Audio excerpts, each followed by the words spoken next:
Abra comigo sua Bíblia em 2 de Timóteo, no capítulo 2. Essa é uma palavra que tem nos orientado para esse ano de 2024. Uma palavra que Deus tem compartilhado aos nossos corações. Eu estava aqui em Governador Celso Ramos, entre Natal e Ano Novo, na praia. E ali é um lugar que poucas pessoas ainda descobriram. E ali naquele ambiente, em contato com a criação, ali no momento de contemplação, eu busquei de Deus uma palavra para esse ano, e Deus compartilhou essa palavra comigo, e eu gostaria de trazer para o seu coração, servi-lo à mesa de Jesus, com aquilo que o Senhor tem falado às nossas vidas para esse ano, amém? 2 de Timóteo, capítulo 2, do 1 ao 4, diz assim: Tu, portanto, meu filho, fortalece-te na graça que há em Cristo Jesus. O que ouviste de mim, diante de muitas testemunhas, transmite a homens fiéis e capacitados, a fim de que possam igualmente discipular a outros. Participa dos meus sofrimentos como um bom soldado em Cristo. Repita assim comigo: meus sofrimentos. Nenhum soldado em serviço se permite envolver em negócios da vida civil, porquanto seu objetivo é agradar aquele que o recrutou para a guerra. Aleluia! Levante sua mão para o alto e diga assim: eu sou aquele que foi recrutado pela eternidade para regimentar um grande exército. Aleluia. Pai, nós te agradecemos por esta palavra, te louvamos porque tu és vivo, te agradecemos porque a eternidade ela é encontrada dentro dos nossos corações. Não queremos falar de nós mesmos nessa manhã, mas queremos compartilhar das realidades eternas, daquilo que o Senhor está bradando da eternidade, aquilo que o Senhor está falando no seu trono. Sabemos, Pai, que muitos líderes e pastores estão aqui nesta manhã e buscam, Senhor, para si, para sua casa sacerdotal, para sua comunidade de fé, uma palavra diretiva que venha do teu coração, e que nós sejamos apenas, Pai, facilitadores, porta-vozes daquilo que o Senhor tem para oferecer. Nós queremos apenas entregar, Senhor, aquilo que temos recebido do teu coração. Por isso, Pai, vem sobre nós nessa manhã, inunda o nosso coração com a tua presença nessa manhã. Vem sobre nós com a tua glória, vem sobre nós com a tua presença, vem sobre nós, Pai, com o teu fundamento, vem sobre nós com a tua revelação, com o teu entendimento, que as nossas mentes naturais sejam rasgadas, para que a realidade do alto seja impressa no nosso espírito. Nós agora nos tornamos acessíveis, vulneráveis, abertos para aquilo que o Senhor tem para esse tempo, seja liberado sobre nós. Nós abrimos completamente o nosso coração, nós jogamos por terra as nossas armas de defesa, e nós queremos dizer: vem sobre nós, Pai, nós estamos acessíveis e livres para o teu agir nessa manhã. Obrigado, Jesus, pelo privilégio, pela oportunidade que temos de nos encontrarmos em torno do teu nome. Amém e graças a Deus. Eu quero falar sobre as batalhas da nossa fé. Há um texto bíblico descrito pelo apóstolo Paulo que nos apresenta uma batalha que é uma batalha autêntica, que é uma batalha verdadeira, que é uma batalha concreta, que é uma batalha correta, que é uma batalha que, obviamente, embora seja difícil, ela vai te levar para lugares altos, para níveis maiores, ela vai lhe preparar interiormente para assumir o propósito que o Senhor estabeleceu na sua vida e para que você efetivamente cumpra o seu destino profético, aquilo que foi desenhado sobre a sua vida na eternidade. Há batalhas que são a batalha da nossa fé. Repita comigo: a batalha da minha fé. E contra essas batalhas, meu irmão, não adianta você correr, não adianta você fugir, Não adianta você mudar de cidade, não adianta você mudar de comunidade de fé, não adianta você ingressar num novo curso, num novo treinamento, num novo seminário, numa nova convenção, num novo retiro, achando que aquilo vai mudar, porque quando você está num processo de profundo tratamento em Deus, batalhando pela sua fé, enquanto você não entende o que Deus está promovendo dentro do seu coração, o que Deus está transformando no seu interior, a medida de graça que Ele está derramando sobre a sua vida, você não sai desse ambiente. É interessante você entender que com Deus até o cativeiro é seguro. Quando Deus ele te conduz a um lugar, mesmo que ele seja um lugar difícil, um lugar de provação, um lugar de luta, um lugar de sofrimento, um lugar de dor, mas aprove a Ele te conduzir a esse lugar para te moldar, para trabalhar no seu caráter, para trabalhar na sua identidade, para te fazer alguém novo, segundo o propósito dEle. Não adianta você espernear, porque enquanto você não aprender a lição daquilo que Deus está comunicando para a sua vida, você não é retirado desse lugar.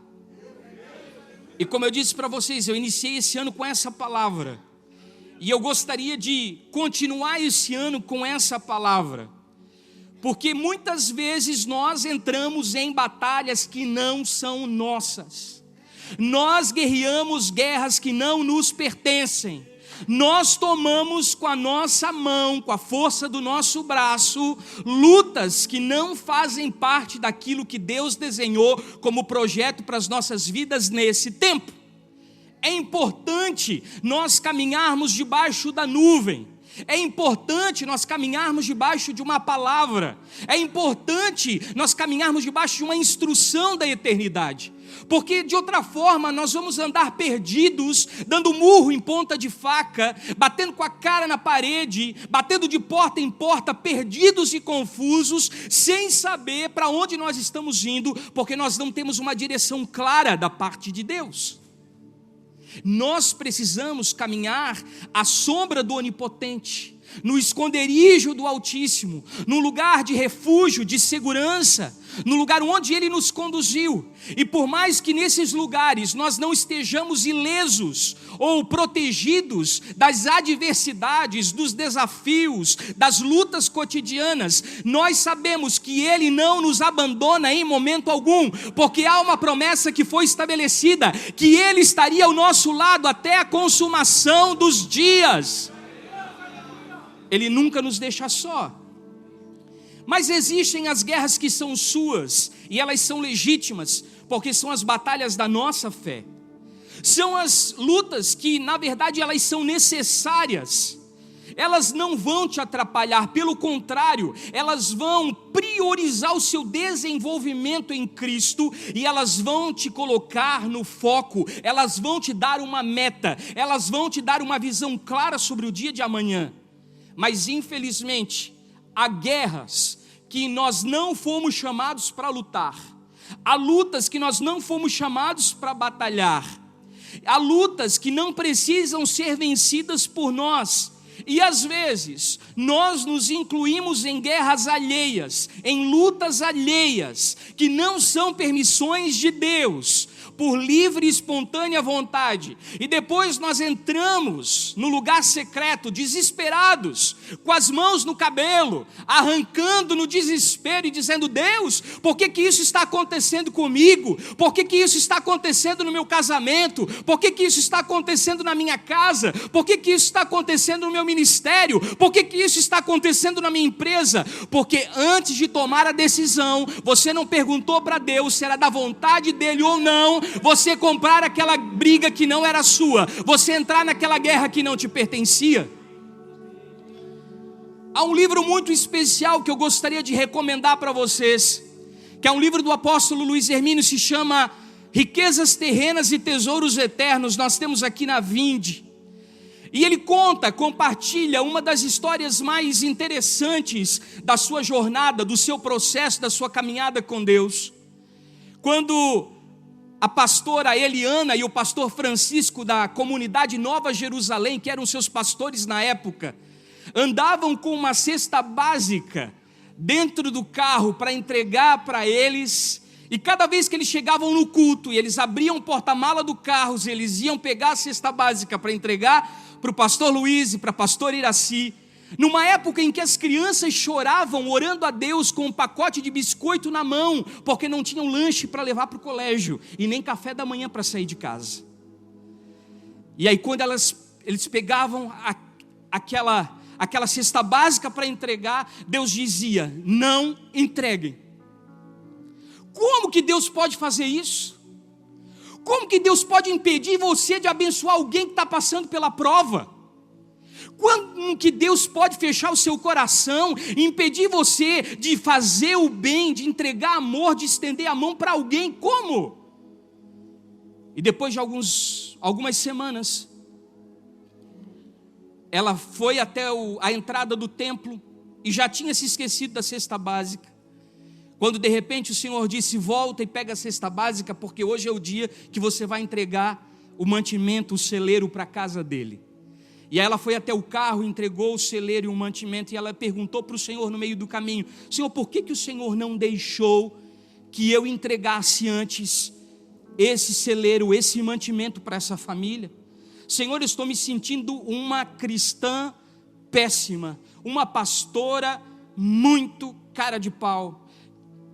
O que eu vou ter para pregar sobre amor se eu estou sonegando uma mesa de comida? E o Senhor disse: eu estou ensinando ele a depender completamente de mim. E ela falou isso para o pastor Luiz, e ele começou a chorar, e ele disse: é verdade. Se a senhora tivesse me entregue aquela cesta básica antes, se a senhora tivesse entrado na minha casa antes para me dar o celeiro, eu não teria entrado num lugar em Deus de confiança extrema, de expectativa extrema. Por quê? Porque nós muitas vezes atrapalhamos o processo que Deus tem na vida das pessoas, porque nós queremos ser Deus na vida das pessoas. Nós queremos intervir na vida das pessoas. Hoje nós estamos ministrando aqui para pastores e líderes. Eu estou falando com os líderes de clã, com os cabeças de tribo, com homens e mulheres que têm pessoas sob a sua liderança. Amém? E eu quero compartilhar isso com você, que às vezes você entra em guerras que não são suas. Então deixa eu lhe dizer, as guerras de Deus, elas existem para te tornar e te forjar preparado para assumir o lugar que Deus determinou. Quando você olha para a vida de José, você entende que coisa injusta com José. Ser vendido como um escravo para uma caravana de ismaelitas. Ser acusado como estuprador dentro da casa de Potifar. Ser lançado na prisão e ser esquecido pelo copeiro. Alguém que passou por processos de calúnia, difamação, vergonha, dor e exposição, e não teve ninguém que estendesse a mão e pudesse ajudar até que o tempo de Deus se cumprisse na sua vida. Mas por isso, foi porque ele transitou por todas as fases do processo, porque ele viveu intensamente todas as batalhas da sua fé, é que ele foi colocado como Tzafenat Paneia, aquele que revela os sonhos de Deus. Ele era apenas aquele que multiplicava, o filho de Jacó, mas agora ele é o pai de Faraó, ele é o governador da maior nação do velho mundo, ele é aquele que é usado até hoje como exemplo de uma chave de prosperidade para um tempo de escassez. Sabe por quê? Porque ele soube suportar as batalhas da sua fé. Então escolha as suas batalhas, não permita que as batalhas da vida te escolham.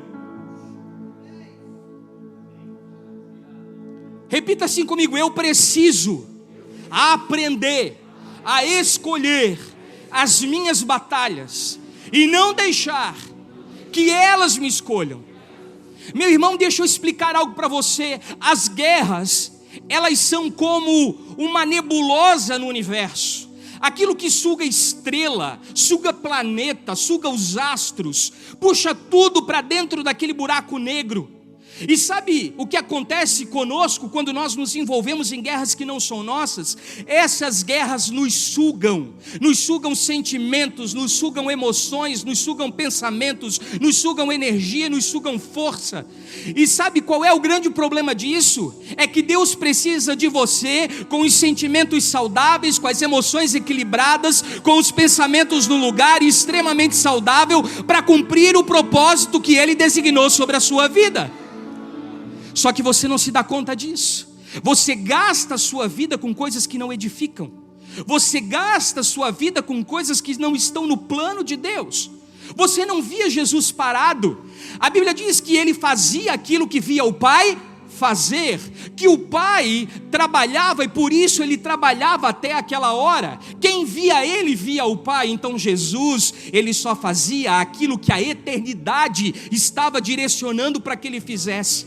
Ele não ficava atirando para tudo que é lado, Ele não ficava dando tiro no escuro, Ele não ficava dando flechada em alvos errados. Não, Ele era preciso, Ele era cirúrgico, Ele era pontual, Ele sabia exatamente para onde Ele estava caminhando. Ele não parava em absolutamente nada, porque Ele sabia qual era a determinação da eternidade acerca da sua existência. E deixa eu lhe dizer, o que Ele fez em 3 anos, muitos homens de Deus, mesmo sendo grandes avivalistas, e tendo seu nome cravado na história bíblica, ou na história da igreja, não fizeram em muitos anos de ministério. Sabe por quê? Porque Jesus tinha uma conexão direta com a eternidade, e só dava os passos que o próprio Deus determinava que Ele desse. Jesus, Ele não parava em emoções adoecidas. Jesus, Ele tinha uma visão clara acerca de onde Ele estava chegando. Então, pastor, o senhor está dizendo para eu perder? Sim. Deixa eu lhe dizer uma coisa, esse texto de 2 de Timóteo, Paulo está escrevendo e diz assim: tu, portanto, meu filho, fortalece-te na graça que há em Cristo Jesus. Repita assim comigo: a graça me basta. E o que ouviste de mim diante de muitas testemunhas, transmite a homens fiéis e capacitados que possam igualmente discipular os outros. Participa dos meus sofrimentos como bom soldado em Cristo Jesus. Sabe qual é o nosso problema? Nós queremos participar das glórias, nós queremos participar das conquistas, nós queremos participar das vitórias. Nós gostamos de cultos motivacionais, nós gostamos de massagem no ego, nas nossas emoções, nós gostamos de sair de cultos que venham nos turbinar para a semana, mas poucas vezes nós enxergamos Jesus na dor e no sofrimento. E Jesus disse que estaria conosco em todos os momentos, seja nas montanhas das vitórias ou nos vales da derrota, seja nos montes das conquistas ou nas depressões das tristezas. Em todos os momentos, Cristo, Ele não nos deixa só. Então, pastor, o senhor está dizendo que eu preciso sofrer perda? Muitas vezes Deus vai tirar coisas valiosas da nossa vida e da nossa mão, porque eram alvo de idolatria do nosso coração. Muitas vezes nós colocamos pessoas e coisas num trono chamado coração, no lugar onde Deus haveria de habitar. E ao invés de adorarmos um único Deus, nós temos deuses particulares e nos prostramos diante deles. Muitas vezes é o seu ministério, outras vezes é a sua empresa, outras vezes são os seus negócios, outras vezes é o dinheiro, o status, a fama, a glória, tudo aquilo que provém de homens. Então existem guerras, meu irmão, que mais vale você perder, porque a perda, o ganho está na perda. Repita assim comigo: há guerras que o ganho está na perda. Essas são as guerras nobres que Deus permite. Por quê? Porque são as guerras contra nós mesmos, porque nós queremos vencer todas as guerras, nós queremos ter vitória em todas as tribulações, nós queremos ter respostas quando o caos se instala, nós queremos ter uma visão clara quando a crise bate à nossa porta. Mas talvez o Senhor queira que nós passemos por essas situações entendendo que nós vamos perder e sofrer danos, mas o nosso foco ainda está em nós abraçarmos coisas que Deus não nos chamou para fazer. Não precisa responder. Pastor Lapa esses dias fez uma brincadeira engraçada aqui. Ele disse que a comida predileta de um pastor é abacaxi e pepino, porque é o que a gente descasca o dia inteiro. Porque você fica o dia inteiro tentando apagar incêndio. Meu irmão, pare de apagar incêndios. É momento de você dobrar os seus joelhos e clamar pela chuva. Clame pela chuva. Permita que a chuva de Deus venha apagar todos os focos de incêndio que aparecem diante de você.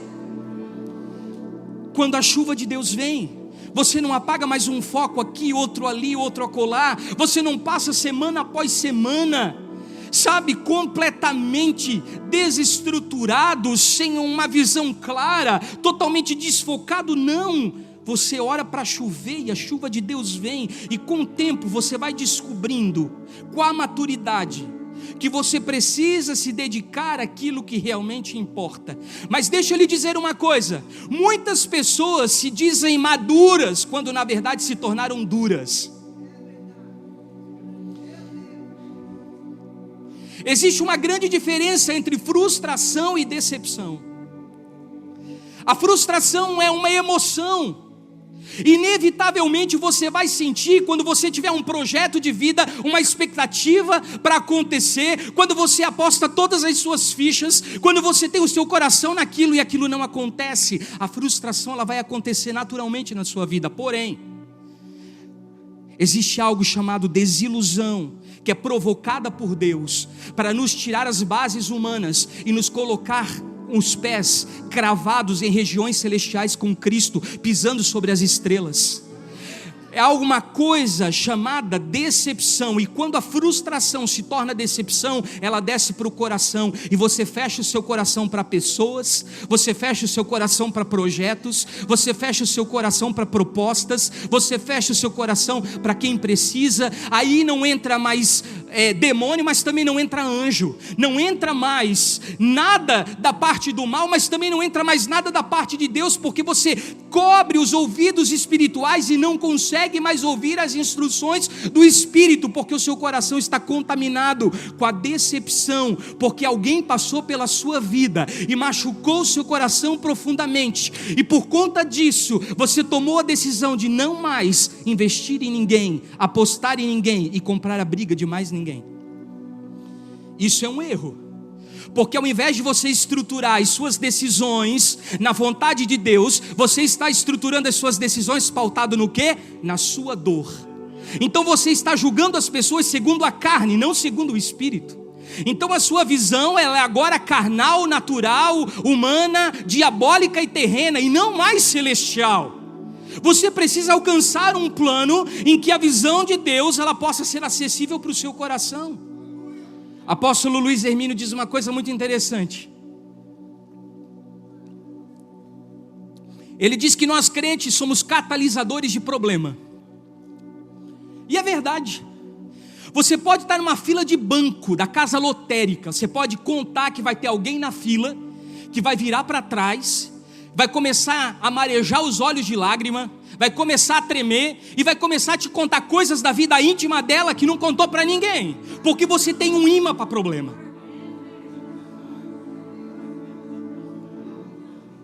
Você está lá de férias na praia, de boa, na lagoa, tomando um sorvete com a família. Pode contar, meu irmão, na mesa do lado vai sentar alguém com um problema, e é uma coisa que te puxa para resolver problema alheio.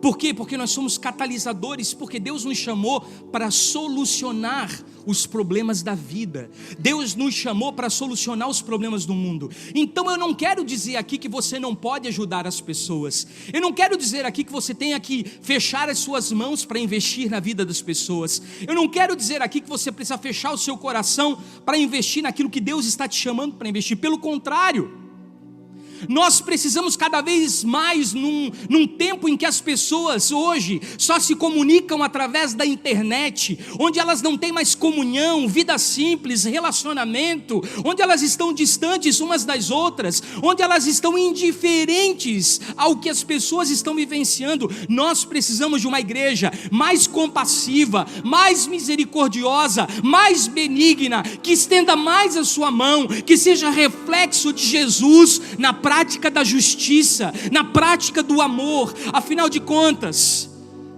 existe um texto lindo em Provérbios 3, 27 e 28, se o Xande puder jogar lá atrás, eu vou agradecer muito. Provérbios 3, 27 e 28 diz assim: não deixe de fazer o bem aos que dele precisam, estando na sua mão o poder de fazê-lo. Não diga ao seu próximo: vá e volte mais tarde, amanhã eu terei algo para te dar, se você já tem isso nas mãos agora. Então, queridos, se tem uma coisa que nós, como cristãos desse presente século, precisamos fazer, é aprender a ir para a cruz por todos, mas acesso ao paraíso é só aquele que se arrepende.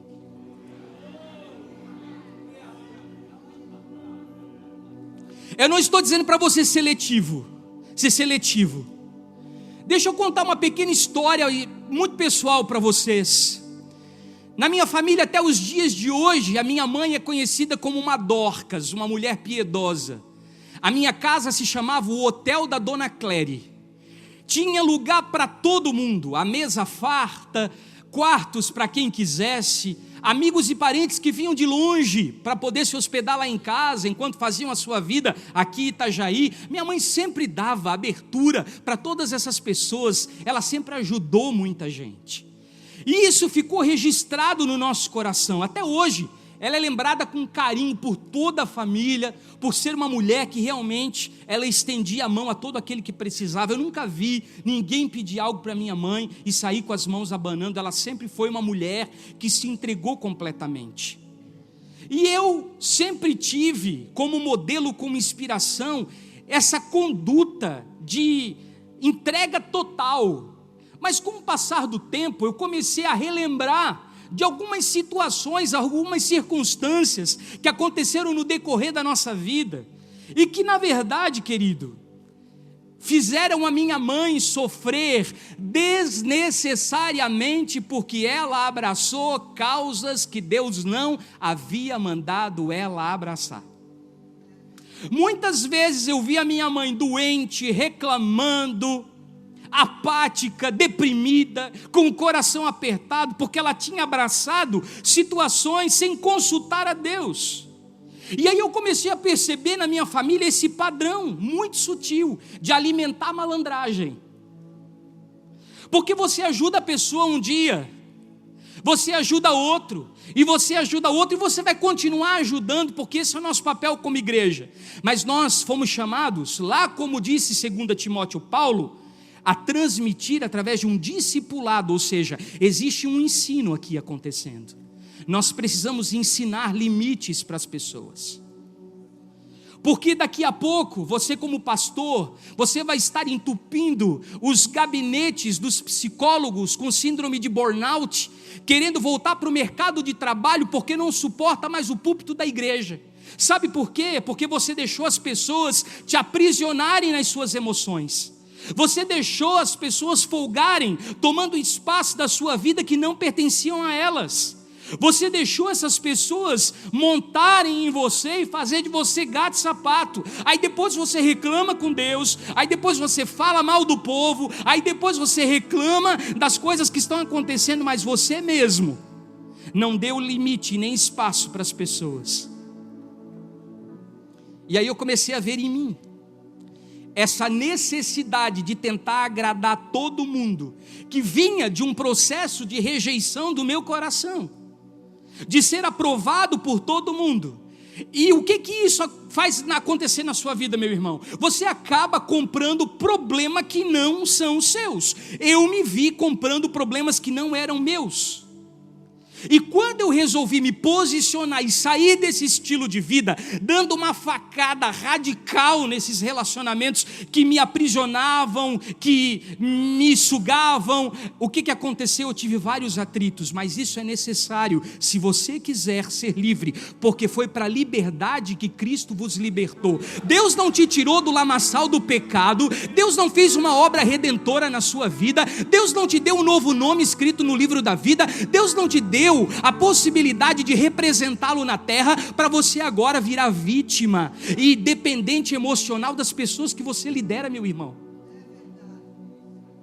Você precisa ter consciência, porque se você foi chamado para remir a sua geração, escute o que eu vou te falar, se você foi chamado para remir a sua geração, se você tem consciência do seu destino profético, se você tem clareza da sua identidade, do seu propósito, se você sabe para onde Deus está te levando, conduzindo a sua vocação, o seu chamado para estar com Ele, e qual a esfera que você foi chamado para remir, você vai ter que se livrar dos atrapalhos.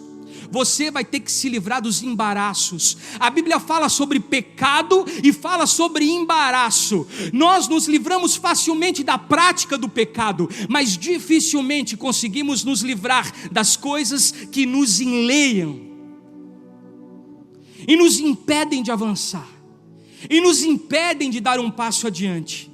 E o problema não está nas pessoas. Talvez enquanto eu esteja ministrando essa palavra aqui, você esteja pensando numa série de pessoas folgadas que montaram sobre os seus ombros durante toda a sua história ministerial. Não é sobre elas, é sobre você, é sobre mim, é sobre nós que estamos descendo a casa do oleiro, a moinha de Deus, e deixando o Senhor trabalhar no nosso caráter. Sabe, pessoal, a gente precisa entender o que é realmente necessário e o que é desnecessário. Pastor Jackson, o senhor está ensinando pastores a serem egoístas? Não me tome por mal. Essa não é a palavra de hoje pela manhã. Eu quero que você saia daqui ainda mais encharcado de amor do que você entrou. Mas eu quero o seguinte, que você saia daqui com um pouquinho de autoestima. Que você saia daqui um pouquinho menos vitimizado do que você entrou. Sabe por quê? Porque Deus estabeleceu um tripé: amai a Deus sobre todas as coisas e ao próximo como quem?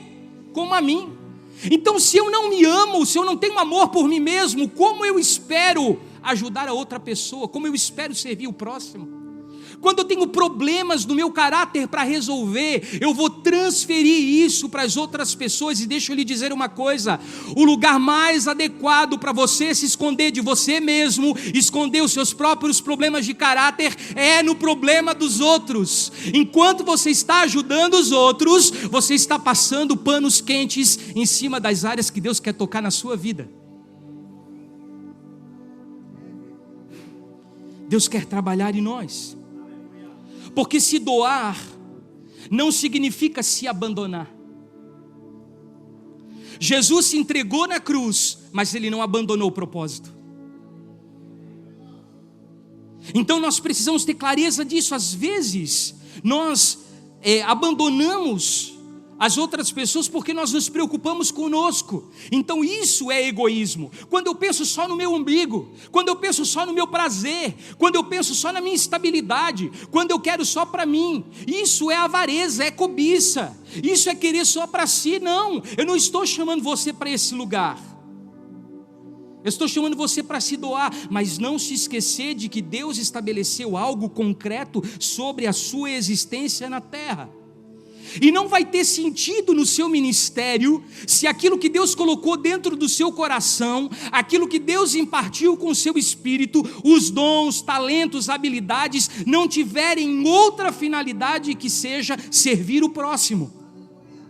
Esse é o verdadeiro sentido de um ministério: servir o outro. Porém, a gente começa com um discurso: mas Deus está vendo o meu empenho, Ele está me vendo pagar o preço por essa vida, Ele está me vendo pagar o preço por essa alma, e eu sei que então Deus vai me honrar, porque eu estou me oferecendo completamente a Ele. Será mesmo? Será que Deus te chamou para cuidar dessa pessoa em específico? Ou você está atrapalhando o projeto de Deus na vida dela porque está colocando a mão onde não foi chamado? Deus pediu isso para você? Ah, mas está na Bíblia, pastor. Se você tem convicção disso, uma convicção interior para fazer isso, amém, meu irmão. Vai até o final com toda a sua força, porque isso está na vontade de Deus. Agora, se você tem dúvida, dobre os seus joelhos e pergunta para o Senhor, porque você pode estar colocando a mão em algo que Deus já tirou. Deixa eu dizer uma coisa para você. Nós precisamos entender que quando a gente faz algo por alguém, esperando que Deus venha nos honrar depois, não existe amor nenhum nisso. Se você vem com esse papinho de que eu estou ajudando o irmão e Deus está vendo, eu estou dando o meu melhor e o Senhor está vendo, e eu vou fazer e o Senhor vai me honrar, e aí cada coisa que vai acontecendo na sua vida, cada conquista que você vai galgando, você acha que é uma aprovação de Deus, porque você se entregou sem reservas e sem limites para ajudar alguém que Deus disse, eu preciso tratar com ele, você está me atrapalhando, sai da frente. E você não ama essa pessoa, você ama você. Você quer ajudar o outro para se projetar nessa pessoa. Você quer ajudar o outro para resolver os seus problemas de carência, de rejeição e de aceitação. Você quer ajudar o outro para se sentir útil. Você quer ajudar o outro para que o seu nome seja comentado por todo mundo como o cara que ajuda todo mundo, mas espera aí. Jesus, ele estava acessível a todos, porém ele estava disponível para aqueles que realmente queriam. Jesus está lá no meio da multidão, lá em Jericó, aquela loucura toda, vendilhões, o povo indo para a Páscoa, aquele tumulto, circulação constante de pessoas, aquele murmúrio, de repente no meio daquele barulho todo, Jesus, Filho de Davi, tende compaixão de mim. Jesus disse, quem é que me chama? Espera aí, para tudo aqui. A gente está indo para um lugar, mas a gente precisa parar porque alguém reconheceu a unção messiânica que habita nesse ambiente, e eu preciso fazer esse cara voltar a enxergar. E ele para a multidão e vai até aquela pessoa. Então, embora ele esteja disponível, acessível a todos, ele vai estar disponível somente àqueles que entendem o processo. A multidão apertando, vem cá Jaime, tu é grandão, aperta aqui, vem cá pastor, vem cá Jairo. A multidão apertando Jesus não sabia para onde ia, para que lado ele ia. De repente, vem cá pastora Débora, toca aqui na minha calça. Opa, peraí, me larga.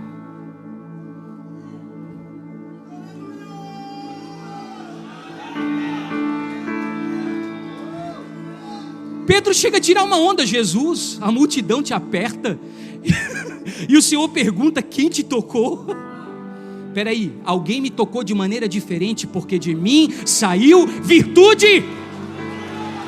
Ele estava acessível à multidão, mas disponível àquela que entendeu que tocando na orla do manto, no tzitzi, no lugar da exposição, da humilhação e da dor, ela teria a sua vida transformada.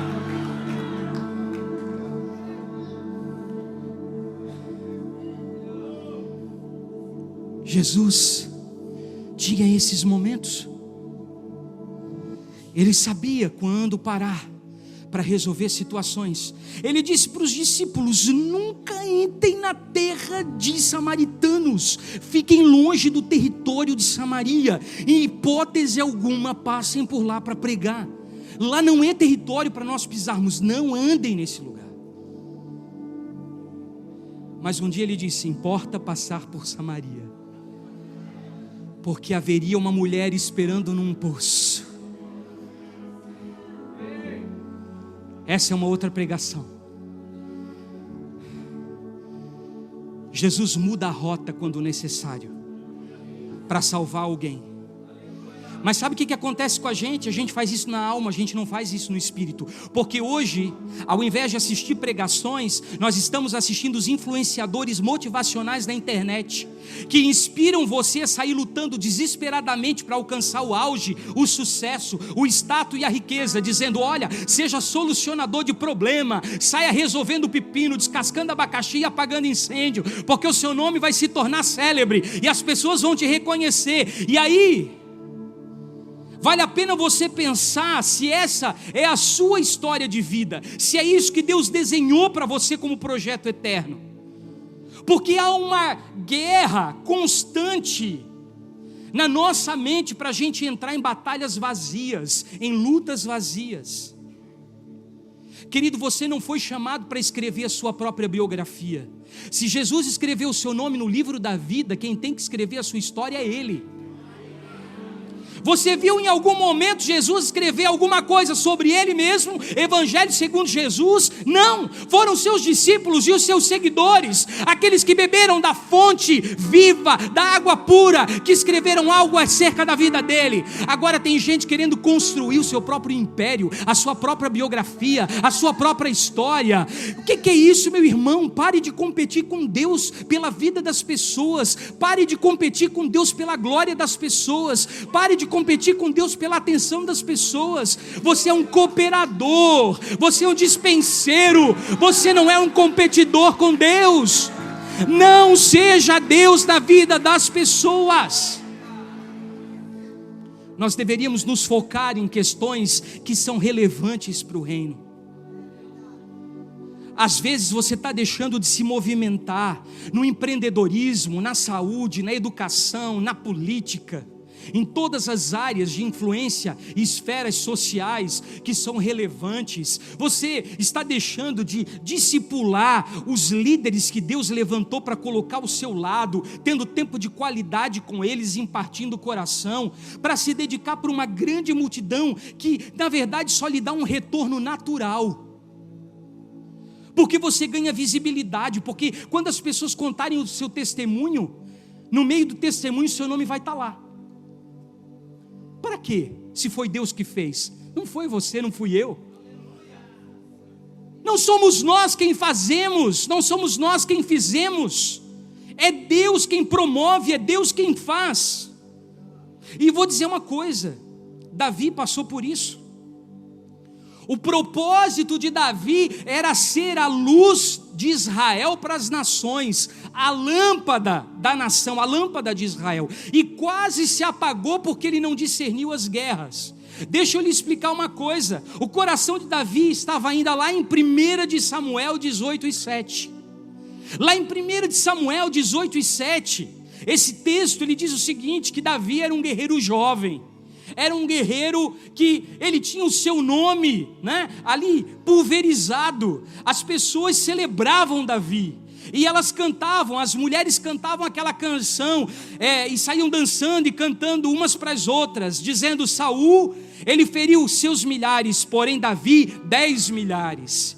E a gente vai gostando desse lugar de visibilidade, de massagem no ego, de exposição, de gratidão das pessoas, e a gente vai querendo permanecer nesse lugar.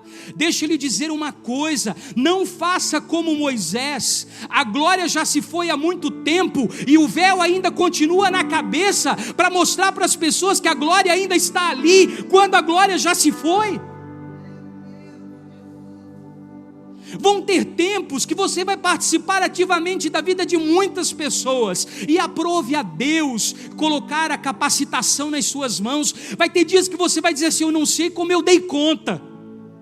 Vai ter dias que você vai dizer: só Jesus na minha vida, porque se eu olhar para mim humanamente, eu não tenho os recursos para conseguir completar a boa obra. Vai ter dias que você vai dizer: eu não sei como eu suportei aquilo, mas foi extremamente necessário para a sua construção. Mas vão ter outros tempos que você precisa perguntar para Deus se é para ir para a guerra ou não é para ir para a guerra. Porque em 2 de Samuel 21, 16 e 17, diz que o velho Davi, agora, depois de lutar muitas guerras contra os filisteus, ele quase é assassinado. A Bíblia diz assim: Isbi-Benob, que era um dos filhos do gigante, cuja lança de bronze pesava 300 siclos, e que cingia uma espada nova, intentou matar a Davi, porém Abissai, filho de Zeruia, o socorreu e feriu o filisteu e o matou. Então os homens de Davi lhe juraram, dizendo: nunca mais sairás conosco a peleja, para que não apagueis a lâmpada de Israel. Os Abissais são importantes? Sim, amém. Eles interceptam a espada do inimigo contra nós? Sim, amém. É importante ter pessoas de aliança, de pacto ao nosso lado que protejam o nosso coração na guerra? Sim, amém. Mas isso não quer dizer que eu não tenha que discernir qual batalha lutar e qual batalha ficar, porque eu posso correr o risco de apagar a lâmpada que está sobre a nação. Deus impartiu com o seu espírito algo que não deu a ninguém mais. Deus colocou sobre a sua vida uma unção específica. Deus estabeleceu sobre a sua vida uma medida de graça que foi perfeitamente ajustada. Deus, Ele mexeu no seu coração e te ativou para algo muito peculiar. Mas se você continuar comprando briga que não é sua, se metendo em uma batalha que Deus não te chamou, colocando o bedelho aonde você não foi chamado, sendo nariz de folha nas guerras de Deus, você vai perder o tempo precioso que Deus estabeleceu sobre a sua vida. E aquilo que era para você fazer, você vai delegar para outros, porque você não está discernindo as guerras. Faça uma lista de problemas na sua vida. Saindo daqui, tenha um momento a sós com Deus no seu lugar secreto. Pega uma folha de papel, bota um louvor daqueles bem chapado, e pega uma caneta e vai anotando todos os problemas que você tem na vida. Depois começa a cortar todos eles que não lhe dizem respeito e que Deus não mandou você entrar. Você vai ter uma grande surpresa na sua vida, porque tem coisas que Deus não te chamou para fazer e você está sendo teimoso. Por isso que tem gente morrendo antes da hora. Por isso que tem pastores caindo da graça quando deveriam estar fluindo na unção. Por isso que há pessoas desistindo do ministério e cansadas. Por quê? Porque acabaram abraçando coisas que Deus não disse para elas fazerem. Mas será que no meio das guerras, né, que a gente luta, Deus não manda um enviado do diabo no combo? Claro que manda, meu irmão. Sempre tem um enviado do capeta. E eu vou dizer mais do que isso: tem crente que é viciado em enviado do capeta.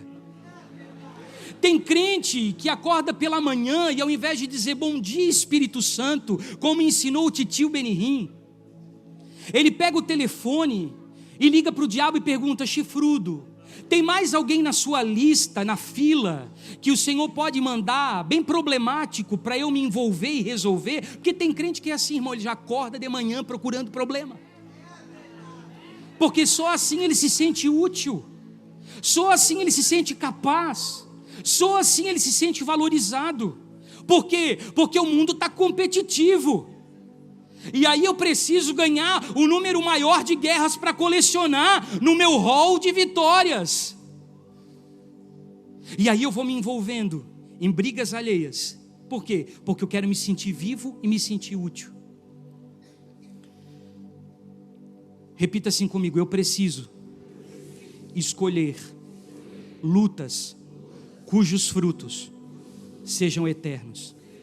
Deixa eu dizer uma coisa para você: nenhuma guerra que você luta com Deus, ela tem um fim vazio, porque todas as coisas cooperam para o bem daqueles que amam a Deus. Tem gente que só decora essa parte do versículo, mas tem uma vírgula: mas que caminham segundo o seu propósito. Se você quer uma guerra que vai fazer você desenvolver, evoluir, alcançar novos níveis no espírito, se desenvolver no seu ministério, compre as guerras de Deus, não as suas. Porque no final você vai estar arrebentado, acabado, destruído, mas você vai ter paz, felicidade, prosperidade para você e para todas as pessoas que estão ao seu derredor. Mas se isso não acontecer, você vai ficar andando em ciclos de reprovação a sua vida inteira, gastando o seu tempo, que é o bem mais precioso que Deus te deu, se dedicando a alguém que Deus deseja transformar, que Deus deseja mudar, mas que não consegue se comprometer com Deus porque você botou a mão. Você botou a mão aonde Deus gostaria de tocar. Então, se não for agregar para Deus, desconsidere, meu querido. Volto a dizer, Jesus não parava em todo mundo, Ele parava naqueles que queriam. As pessoas o tocavam, procuravam, e Ele perguntava para as pessoas: o que você quer que eu te faça? Porque Jesus era um homem de foco, Ele só recebia pessoas que tinham foco. Jesus era alguém de meta, então Ele só recebia pessoas que tinham metas. Jesus não era ninguém perdido, Ele encontrava os perdidos, mas Ele perguntava para os perdidos: onde você está e para onde é que você quer ir? Porque Ele sempre perguntava: o que você quer que eu te faça? Lembram do tanque de Betesda? Aquele coxo começou com 1000 desculpas, mas ninguém me joga. O anjo chega antes e move as águas, mas ninguém me atira, as coisas comigo não acontecem. Jesus não tinha perguntado nada daquilo, era lamúria, vitimização. A pessoa não queria mudança coisa nenhuma. Jesus foi incisivo: o que tu queres que eu te faça? Até que então o cara entendeu: puxa, com ele não tem conversa, eu tenho que dizer realmente o que eu quero para sair desse lugar. Porque tem gente que não quer sair do lugar onde está porque é confortável.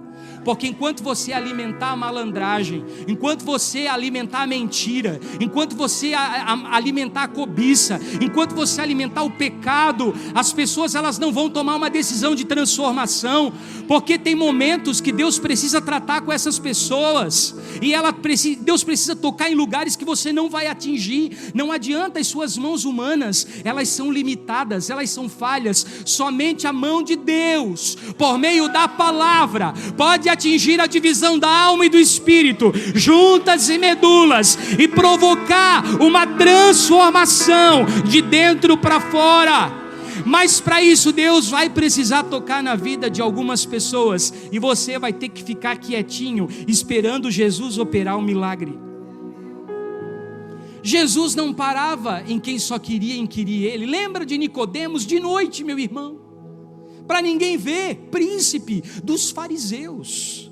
Ninguém pode fazer o que tu fazes se não for ter vindo de Deus. Eu tenho dúvidas se você é o Messias. Que história é essa de novo nascimento? Jesus não parava em fariseu, saduceu, escriba, e nenhum desses que o perseguiam, que o caluniavam, que paravam as discussões para conversas tolas, para conversas vãs, que incitava a discórdia, que ficava citando a lei de forma vaga. Jesus seguia o caminho dele. Sabe o que ele fazia depois? Ele dizia para as pessoas, ele respondia uma pergunta com outra pergunta. Ele dizia assim para o fariseu: o que a lei te diz?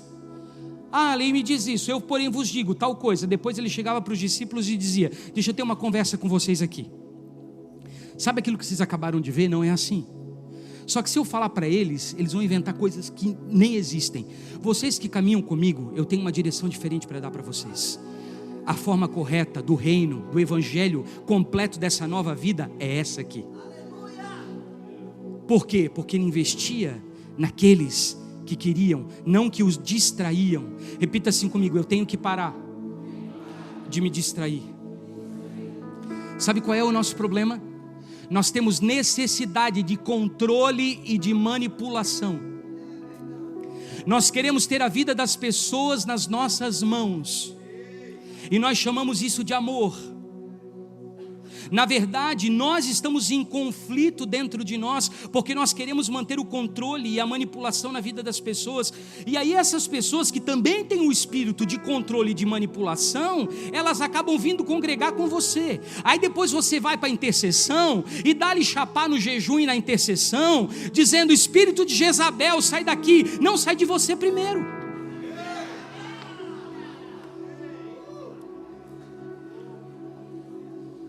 Porque você só atraiu porque você tem.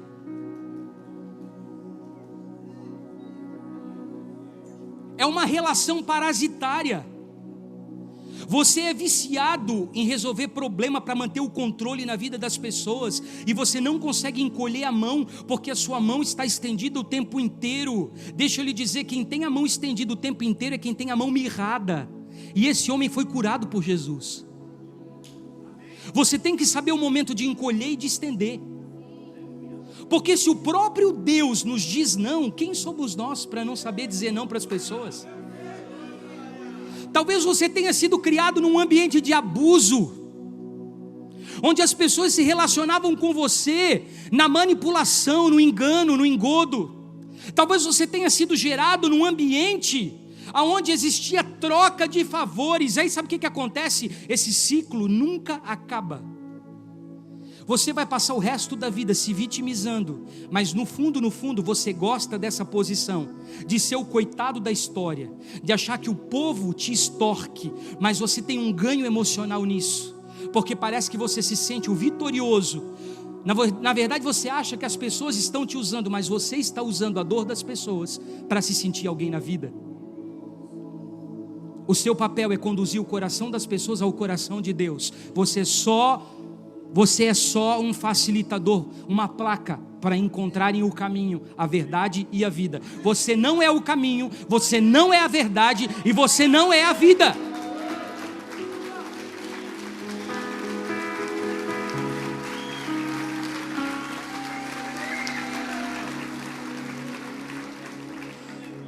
Se você gosta dessa posição de cuidador, porque te faz bem, porque te traz uma aparência de piedade, porque você participa da história das pessoas, porque você é gentil com todo mundo, você é útil, porque agora a igreja não me chama mais de pastor e nem de apóstolo, a igreja me chama de pai.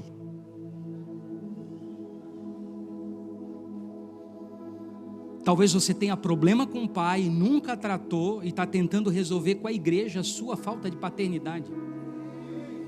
E aí sabe o que acaba acontecendo? Você acaba não dando limite, nem proteção, e nem segurança, e nem destino para ninguém. Por quê? Porque enquanto você não for curado nos abusos, na manipulação e no controle, você vai fazer isso com as pessoas que estão debaixo da sua ordem. Então não diga que você é pai quando você é um abusador. Quando na verdade o que você chama de amor é só porque você quer um selo de bom garoto, de boa garota, para dizer para todo mundo que você é uma pessoa piedosa. Você se deixa ser usado pelas pessoas, porque tem um ganho nisso. Sabe, meus queridos, eu estou com 46 anos e eu comecei a descobrir que na metade da vida a gente olha para trás e vê a quantidade de caca que a gente fez. E eu me arrependo de ter me envolvido em muitas brigas que não era para eu ter me metido, mas nem de longe. Eu só quero contar uma história para vocês. Tinha uma menina, já pedi perdão para ela várias vezes pela internet, porque eu nunca encontrei. Então se você está me vendo, Viviane, perdão. Eu tenho uma sobrinha que tem 1 ano e 8 meses a mais do que eu, a Andréia. Então eu estava na quinta, ela estava na sexta. Quando eu chegava na sexta, ela ia para a sétima. E nós costumávamos, para nos proteger, gente, periferia, colégio estadual, para nos proteger, para comer o nosso lanche sossegado, a gente fazia junto.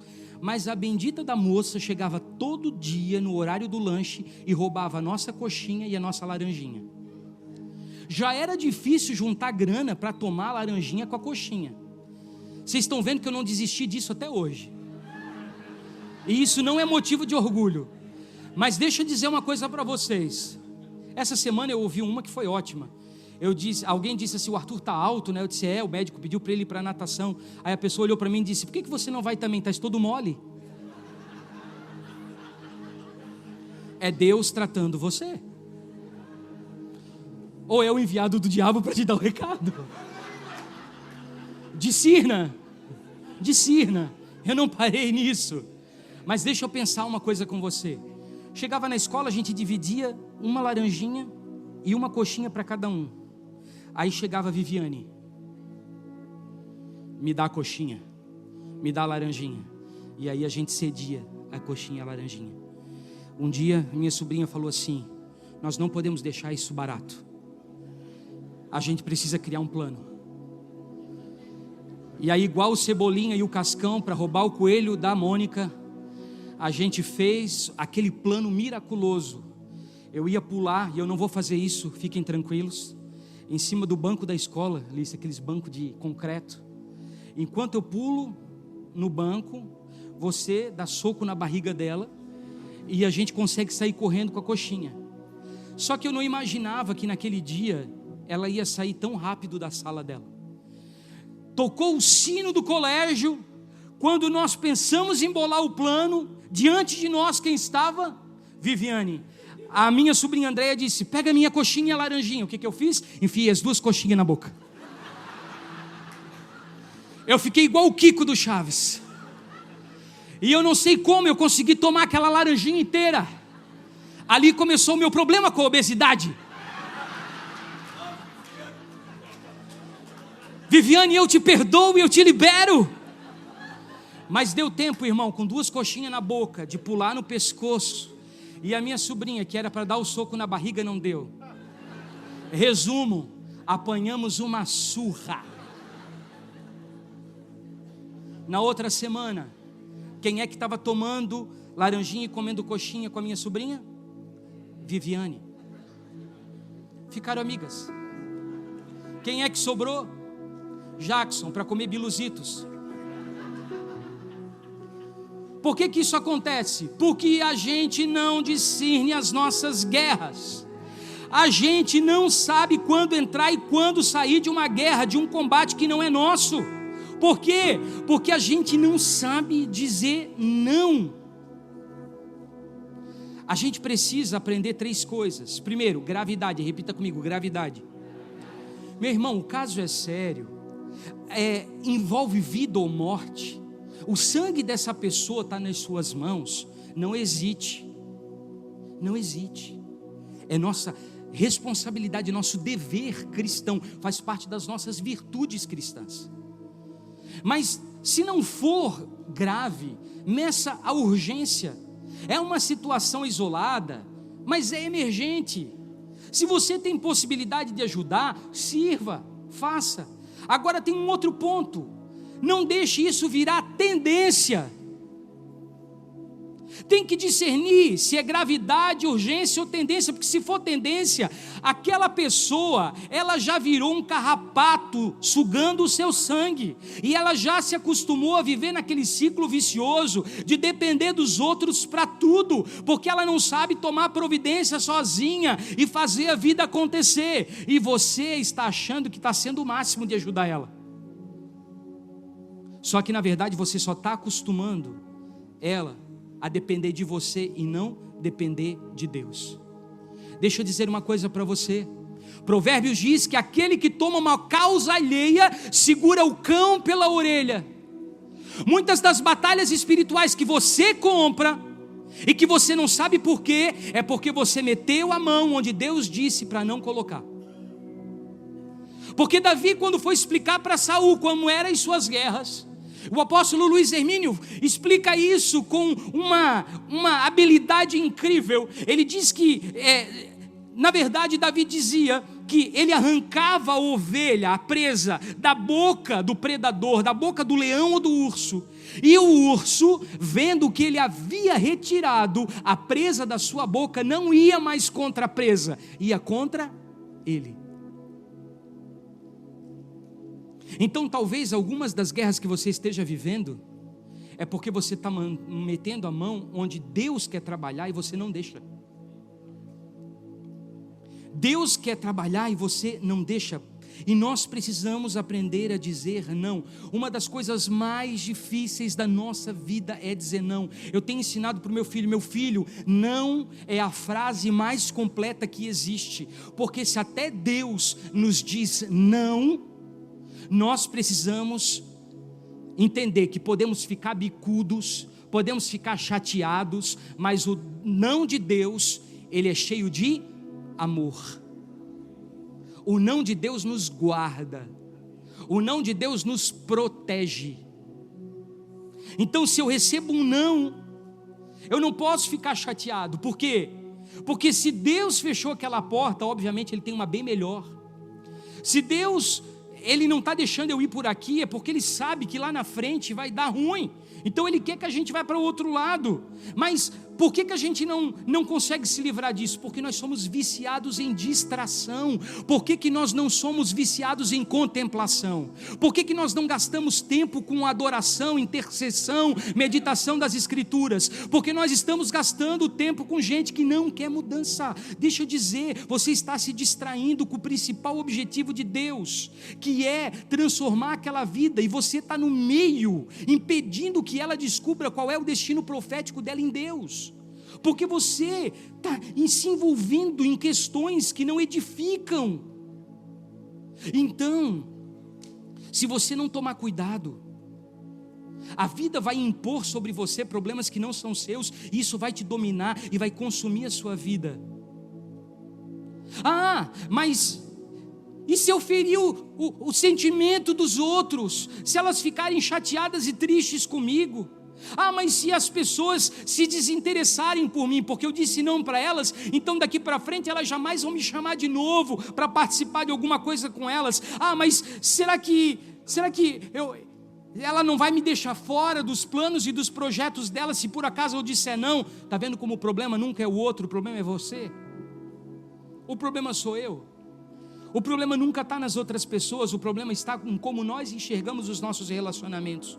O problema vai estar sempre na gente. Sabe no fundo o que é pastor, pastora, líder? Nós temos problema com rejeição, nós temos problema com abandono, nós temos problemas com dores. E aí, por conta de não ter sido tratado lá atrás, nas nossas dores, nos nossos abandonos, nas nossas rejeições, nós não queremos que as pessoas passem pelas mesmas frustrações que nós.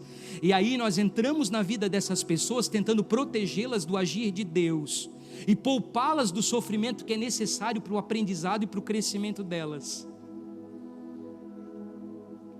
Não tem problema nenhum em as pessoas se sentirem mal com o seu não. E não tem problema nenhum de você dizer não para as pessoas, desde que o seu sim, ele seja para a vontade de Deus.